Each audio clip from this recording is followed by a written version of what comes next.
لقد رضي الله عن المؤمنين إذ يبايعونك صحابة رسولا نبي جكولا سين الراهن دابو فانا كسان دولا صحابة رسولا نبي جكولا سين الراهن دابو فانا كسان دولا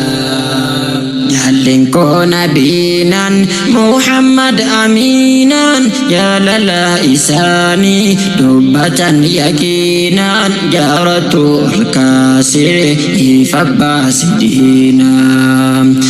إفدا كبسيسا نبيتو برسيسا الدنيا فقباسا بيا هندا إبسان الدنيا فقباسا بيا هندا إبسان صحابة رسولا نبي جكولا سين الراهن دابو فانا كسان دولا صحابة رسولا نبي جكولا سين الراهن دابو فانا كسان دولا أبو بكر عمر عثمان علي وفتي أنساني دبة النبيين قدك بجانين تفني سبيي بلشين سائساني كيسة التبهي Rameka kutun walirrada barse senani sankahe kalamam barrese injiru tokolle karri kardi capse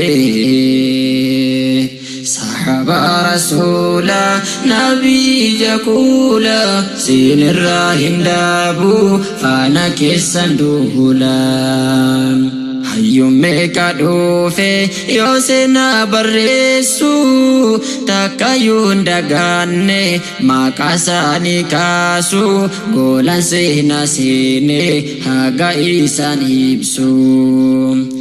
Kahinda barre kakka isani ganalle hindofu baranu bodani awliya rahmani jarridu gumani sadarka jalkabat anbiya bodani Sahaba Rasulah Nabi Jakula Sinir Rahim Dabu Fana Kisan Duhulam Sahaba Rasulah Nabi Jakula Sinir Rahim Dabu Fana Kisan Duhulam Europa Feshia Yofete Iraki Ennutu Sirrese Mega Fadudaki Sifhimu Duguman Oso Irramakin Dini fi dinagde Santu al-kabsisi Hiyum afwal jibba Jaratu balhisi Biyadu kanofte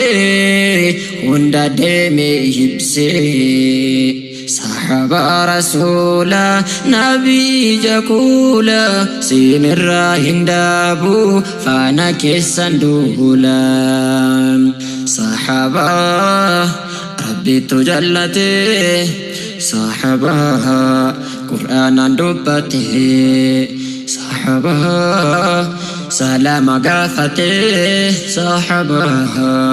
Malaka salfate Sahaba Lenjatu sodate